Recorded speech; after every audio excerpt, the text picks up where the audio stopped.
Ce soir, à l'émission, Ottawa investit dans la productivité des entreprises. Ce sont des investissements qui soutiennent à la fois l'innovation, la croissance des entreprises et la création.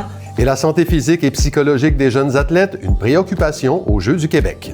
C'est normal que le niveau de stress monte chez l'athlète. En entrevue, je reçois l'auteur Simon Allary pour son roman « T'es belle pour une grosse ». C'est possible de s'en sortir, puis que c'est possible de faire quelque chose après. À l'approche du Salon du livre des Laurentides, je m'entretiens également avec Marie Blanchard, fondatrice des éditions du Grand Élan. Elle a écrit ce livre. Ça a pris au moins 10 ans, si c'est pas 20 ans. Enfin, Maude Pilon-Bernier nous parle d'entraînement spécialisé en préparation sportive. J'ai développé une entreprise avec tout l'entraînement hors glace. Bienvenue à Accès Local.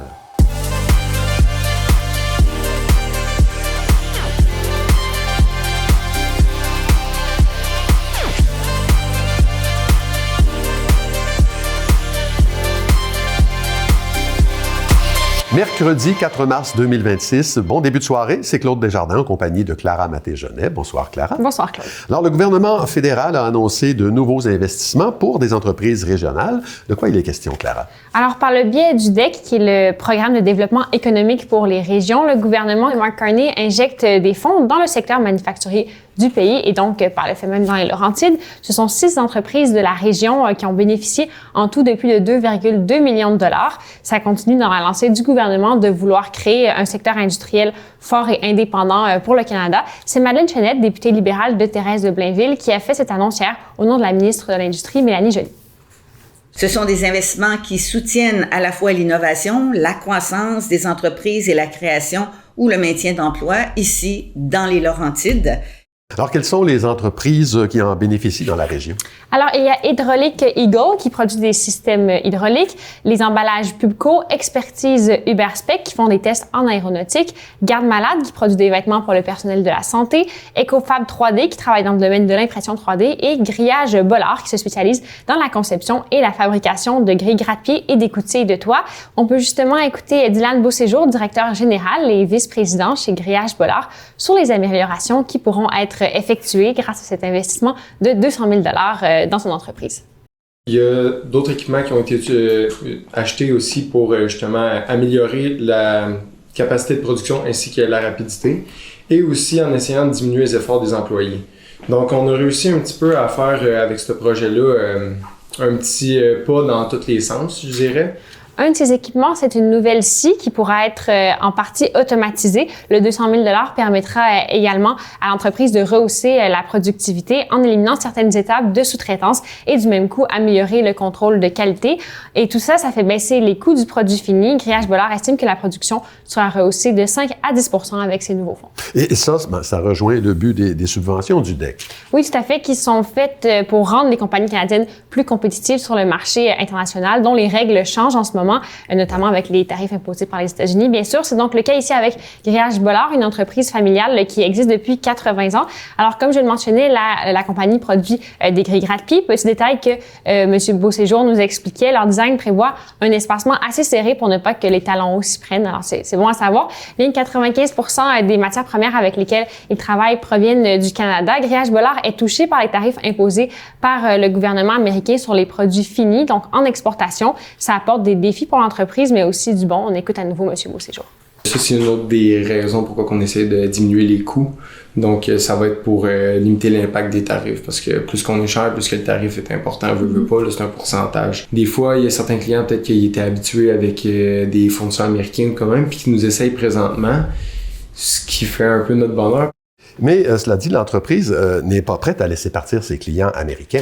Non, tout à fait, qui représente quand même un quart de sa clientèle et constitue un marché que l'entreprise développe depuis déjà 40 ans. La moitié de la clientèle de Grillage Bollard est au Québec et le reste dans le Canada anglophone où la compagnie veut continuer à se faire connaître. Alors voilà, Claude, pour ces dernières annonces en développement économique.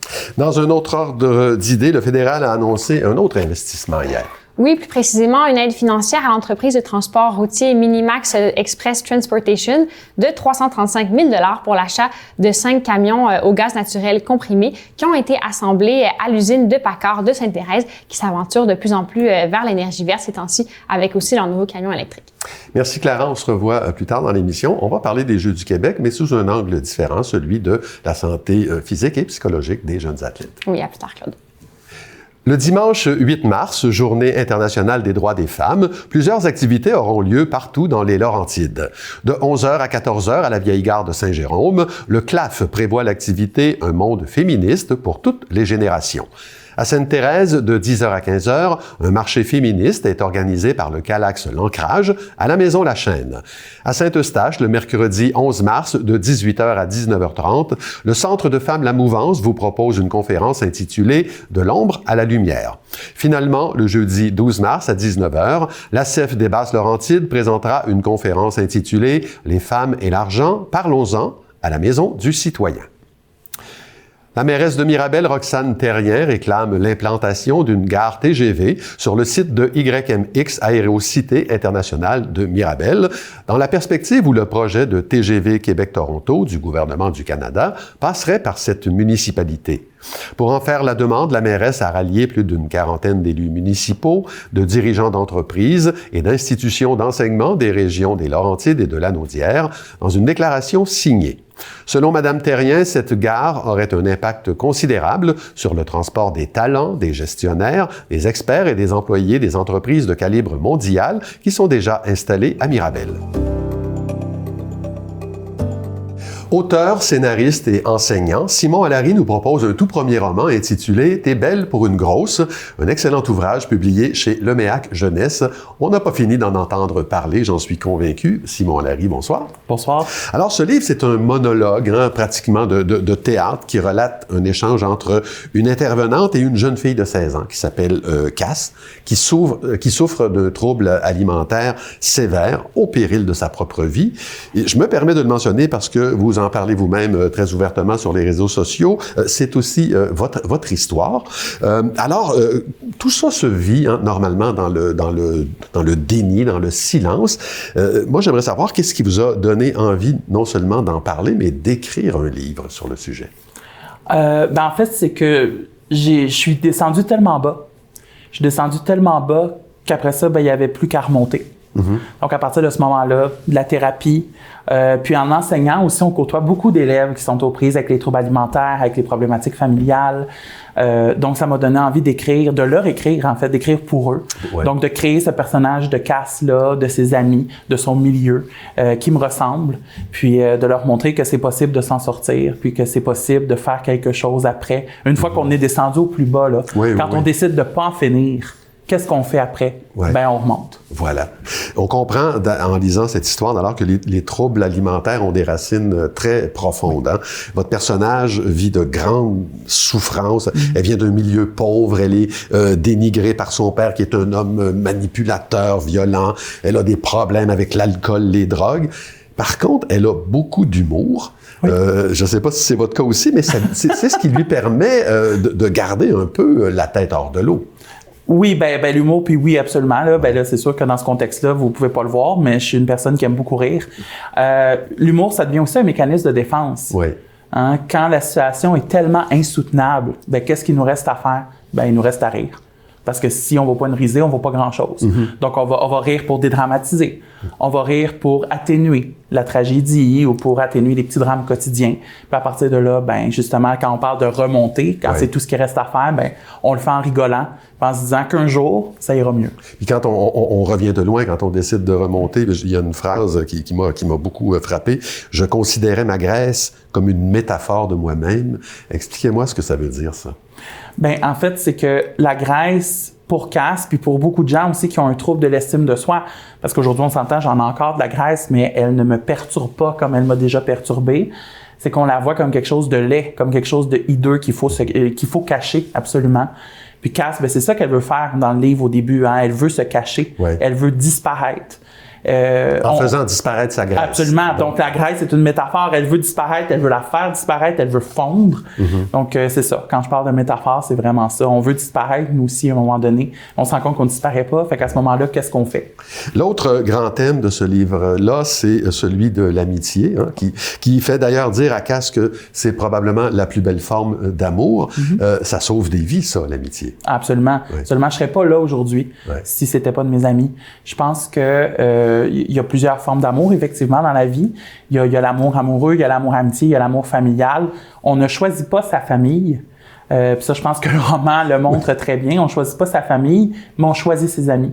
Fait qu'à partir de là, ben, quand la famille choisit est là pour toi, ben c'est sûr que ça aide à remonter, là, absolument. Il y a un objet qui devient, qui est un élément très important dans ce livre-là, qui est presque un personnage, c'est la robe de bal. Oui. Hein? Alors, ça symbolise quoi, la robe?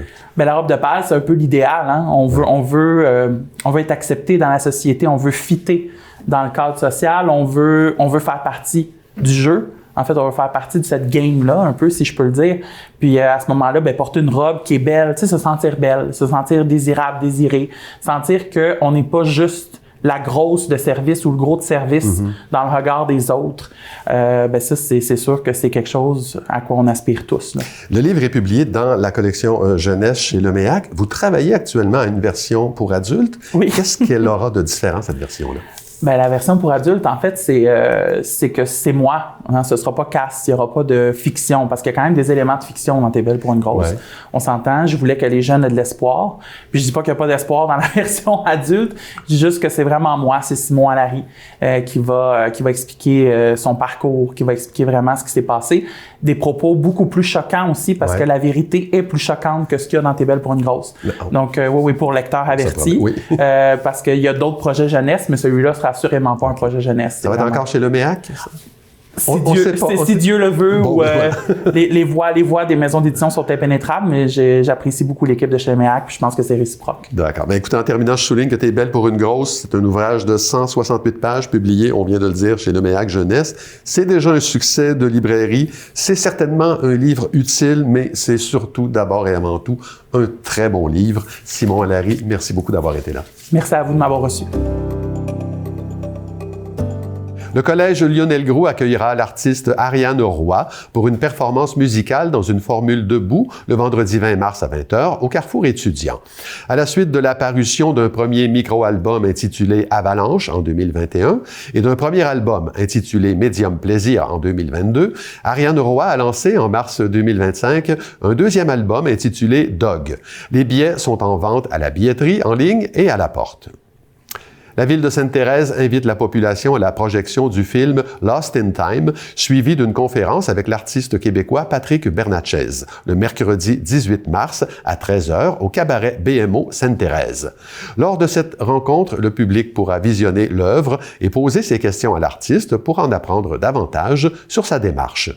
De plus, les étudiants du cours d'animation vidéo du Collège Lionel Groulx assisteront à la projection du film et créeront des œuvres inspirées par les thèmes qui y sont traités. Leurs créations seront partagées lors d'une exposition ouverte au public au mois d'octobre.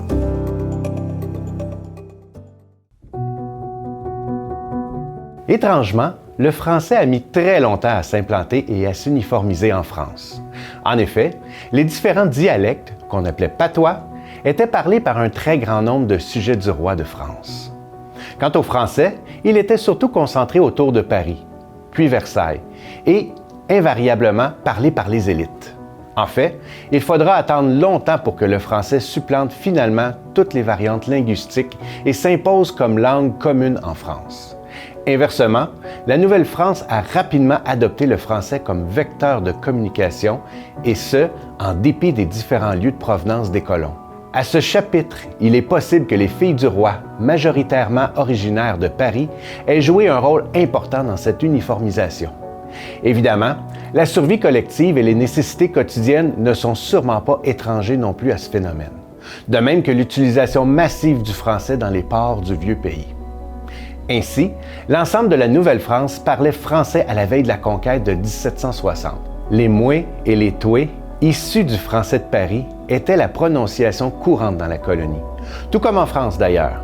C'est aussi le cas de certains mots comme « astar » ou « itou », qui sont depuis disparus du français de France. Toutefois, considérant la mixité des origines des colons, le français d'Amérique avait probablement ses propres codes qui commençaient déjà à le différencier de celui de la France. Avec la cassure entraînée par la conquête britannique, l'accent québécois et l'accent français, qui subit d'ailleurs les contre-coups de la Révolution, vont désormais évoluer en parallèle.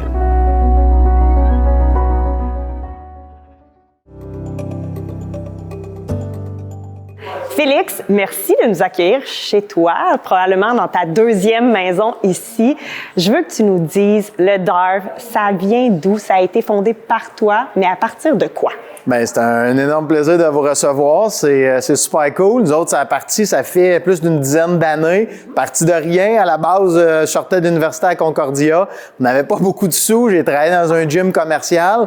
Et ensuite de tout ça, de fil en aiguille, j'ai eu un partenariat avec la compagnie Intense Hockey, qu'eux, à la base, font juste d'entraînement spécialisé pour les gardiens de but. Et moi, j'ai développé une entreprise avec tout l'entraînement hors glace. Et de là, de fil en aiguille, on a parti notre centre avec la synthétique et tout ce qui est les volets hors glace, école de hockey camp de jour. Et ensuite de ça, on a eu l'opportunité de venir ici dans la nouvelle aréna Rivière-du-Nord. On est super content d'accueillir les gens, notre clientèle, avec la patinoire sur glace et on peut faire leur glace à la même place, en fait, là. Souvent, les gens pensent que l'entraînement dans leur tête, c'est du gros squat pesant, etc. Mais on fait du développement athlétique. Fait que ce soit hockey, baseball, soccer, peu importe, tous les jeunes, les sportifs qui veulent avoir un complément dans leur sport, ils viennent chez nous. Fait que tout ce qui est en salle, en entraînement, on s'occupe de ça. On a le volet nutrition, on a le volet aussi physiothérapie et on a tout le volet psychologique. On fait de la préparation mentale, ce qui est très populaire, mais les gens n'en parlent pas parce qu'ils sont souvent gênés, mais c'est quelque chose que les parents adorent. Fait que c'est un clé en main de l'entraînement, je dirais, ou de la réhabilitation et même du psychologique. Peux-tu me dire pourquoi c'était si important la santé mentale et physique réunies en une entreprise? C'est une très bonne question, puis on en parle souvent, mais nous, on a réalisé, puis j'avais réalisé ça à l'époque, que l'été où ton coach de hors-glace, c'est le seul coach que tu choisis. Tu sais, quand tu fais un sport, le coach, tu le décides pas. Tu sais, fait que nous autres, notre mission, c'est de créer un lien avec le jeune, où ce que le jeune, s'il s'inscrit chez nous, c'est parce qu'il nous a choisi. Tu sais, c'est pas comme je m'en vais faire le camp de telle équipe, je suis obligé d'avoir ce coach-là. L'enfant nous choisit, ou même le plus vieux nous choisit. Fait que l'étape numéro 1, qu'est-ce qui est le plus important, avant de choisir les bons exercices de performance, etc., c'est qu'on crée un lien avec le jeune ou peu importe. Avez-vous fait vos 3 rounds, guys? OK. Chose qu'on voit beaucoup, tu sais, les jeunes, ils sont beaucoup dans leur tête, tu sais, il y a beaucoup de choses, la vie va vite. Des fois, on essaie de un peu les ramener à la base, de ramener avec leur force. À travers la préparation physique, j'ai essayé d'amener beaucoup le rôle de grand frère avec les jeunes athlètes qu'on a ici. Fait au-delà de juste entraîner les jeunes, on passe du temps avec eux, on connaît leur quotidien. Tout ce qu'ils vivent, je l'ai vécu aussi au travers de mon parcours d'athlète. Donc, des fois, je suis capable de quand même faire le lien un peu de qu'est-ce qu'ils vivent, puis de pouvoir comprendre, puis de pouvoir expliquer un peu ma vision des choses. Et donc, on essaie un peu de les aider, de les outiller à travers tout ça. Étant donné qu'on a un lien puis c'est sans jugement, ils sont très ouverts à nous. Fait que le fait d'avoir un lien comme ça, après ça, bien, ça nous permet justement d'être pas mal plus tough sur eux, qu'on a des résultats. Puis oui, ça se propage sur la glace ou sur le terrain de soccer ou peu importe. Puis le parent, souvent, il va voir que ça. Mais en réalité, qu'est-ce qu'on offre comme encadrement, c'est beaucoup plus que faire un squat ou faire des sprints, faire du vélo, là. Tu sais, c'est un peu notre approche, puis on le voit que ça a été très payant avec le temps, là. Je trouve ça très, très bien. On est bien entouré avec Bergy, Félix. Si on a un problème, on peut aller les voir. Si on est blessé, on a même un physio d'off-training. Ouais. Puis genre, les entraînements, ils nous remontent beaucoup, ils nous challenge, puis on aime bien ça. Ben, on fait ça pour le hockey, mais genre, on a du fun, fait qu'on pense pas trop aux autres affaires. Puis en sortant, comme on est mieux, on sent bien, puis c'est vraiment le fun. Quel est ton objectif présent à l'intérieur de tes cours? Mon objectif premier, c'est que quand les jeunes sortent d'ici, ils ont une base d'entraînement. Donc, quand ils vont porter notre chandail d'Arc Training, qu'on les voit dans un gym à l'extérieur, chez eux ou peu importe, bien, ils savent comment s'entraîner. Ils ont eu les cours avec nous. Ils ont une base solide. Et après ça, bien, si on est capable de développer des athlètes qui vont perdurer dans le temps, qui vont jouer, on a des joueurs universitaires, des joueurs qui jouent en Europe. On a des joueurs aussi qui ont eu des camps internationaux. Tu sais, on a quand même une très, très belle gamme d'encadrement là, pour nos athlètes. Donc, c'est sûr qu'à long terme, de continuer de faire perdurer ça, puis qui c'est de peut-être grandir, grossir le gym. Moi, je suis rendu à l'étape où c'est plus juste des objectifs financiers. On est dans un objectif où ce qu'on veut offrir le meilleur à notre clientèle, offrir le meilleur produit à des coûts le moins élevés possible. On le sait, là, la vie coûte tellement cher qu'on veut amener le maximum de services à nos clients avec des prix qui c'est le plus raisonnable possible. Fait que c'est les prochaines étapes, mais ça va super bien. On est très, très heureux de ce qu'on offre présentement, là. On peut dire que l'entreprise Darve Training est bâtie sur de solides relations humaines. Moi, je vous dis à bientôt pour une prochaine chronique. À l'approche du Salon du livre des Laurentides, qui se tiendra à Sainte-Thérèse le samedi 14 mars, les auteurs et autrices se préparent fébrilement à rencontrer leur lectorat. C'est la même chose pour les maisons d'édition, celles qui font en sorte que leurs livres se rendent jusqu'à vous. Raison pour laquelle je reçois Marie Blanchard, fondatrice des Éditions du Grand Élan. Bonsoir Marie. Bonsoir. Alors, les Éditions du Grand Élan, c'est une petite maison indépendante implantée depuis 2017. Alors, je vais vous laisser brièvement nous la présenter, nous parler des collections que vous développez chez vous. Alors, aux Éditions du Grand Élan, ça a commencé avec un seul livre. Alors, plutôt, mon intérêt était avec la collection Vue d'artistes. Et puis, au fil des rencontres, au fil des discussions avec d'autres auteurs, autrices et illustratrices de la région des Laurentides, j'ai ouvert et on a développé la collection Petit Élan, dans laquelle on retrouve le Petit Train du Nord et le Petit Avion du Nunavik.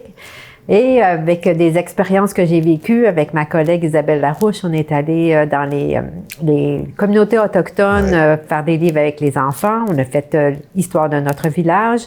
Et pour finir, on a la collection Parcours, duquel figure notre livre sur Rita Léonard Lafont. Alors, c'est un peu ça. Puis, ça s'est développé au fil des dernières années, là. Il y en a un qui est très particulier, qui est votre livre de collection. Ça s'appelle Le Coin Rouge. C'est un ouvrage absolument spectaculaire de 612 pages. C'est signé Louise Lachapelle. Alors, et ça se présente comme un essai maquette. Expliquez-nous ce que tout ça veut dire. Qui est Louise Lachapelle et de quoi il s'agit? Bien, Louise Lachapelle habite dans les Laurentides. Elle habite dans la forêt, qu'elle dit la forêt boréale. En fait, la forêt boréale, c'est sur le Haut-Nord. Elle a fait beaucoup de projets sur la Côte-Nord. C'est quelqu'un qui a beaucoup voyagé, qui était dans l'enseignement. Et puis, ses voyages et ses rencontres l'ont amené à faire des réflexions. Elle a même voyagé à l'étranger. Sur les violences de la maison. Ça, c'est un thème qui revient dans ce livre-là. Et puis, elle a écrit ce livre, elle a fait plusieurs... ça l'a pris au moins 10 ans, si c'est pas 20 ans, d'amasser tout ce matériel qu'elle a voulu s'exprimer dans ce livre-là. Elle a voulu remettre en question aussi ce questionner au niveau de la création, de l'atelier de création et aussi le livre. Elle a déconstruit ce livre qui est un livre d'artiste. Qui est une maquette. Montrez-nous. Vous nous avez parlé que c'est pas une couverture. Vous appelez ça une couvrure. Oui, c'est une couvrure. Montrez-nous un peu comment c'est fabriqué cet objet. Alors, ce livre-là est vraiment particulier. C'est un bloc ici dont la reliure ici, on appelle cousue apparente. Le fait, c'est un tirage réduit, elle n'a pas fait des milliers d'exemplaires, puis elle a participé à la couture de ce livre-là. Et puis, c'est des livrets, ça a été tout calculé. Et puis, la couverture, c'est une couvrure, donc elle se replie comme ça. Et puis, à l'intérieur, c'est la page des matières. Et la page des matières, je dois dire qu'elle est absolument intrigante. Et parce que vous avez des sections, il y a des chapitres et des sections. Dans chaque chapitre, il y a une section. Et on peut le lire autant de cette manière, les chapitres au complet, ou par section, au travers des 4 chapitres, ça revient. Alors, c'est vraiment très particulier et ça comprend beaucoup de réflexions qu'elle a faites au cours de ces dernières années. D'œuvres d'art, de textes. Écoutez, les gens qui vont aller au Salon du livre des Laurentides vont pouvoir non seulement feuilleter ce livre, rencontrer l'artiste, en parler avec elle. Il y aura d'autres auteurs des éditions du Grand Élan avec vous? Il va y avoir Isabelle Larouche qui va avoir sa propre table, mais elle va être juste à côté de moi. Alors, elle va pouvoir signer les livres de petit avion pour ceux qui vont en vouloir. Excellent. Bon, donc, le salon se tiendra le samedi 14 mars. Ça, c'est de 11h à 17h au Centre culturel communautaire Thérèse de Blainville. On vous réinvitera, on invitera Mme Lachapelle pour nous parler encore davantage de ce livre-là. Marie Blanchard, merci beaucoup d'avoir été là. Bienvenue, Claude.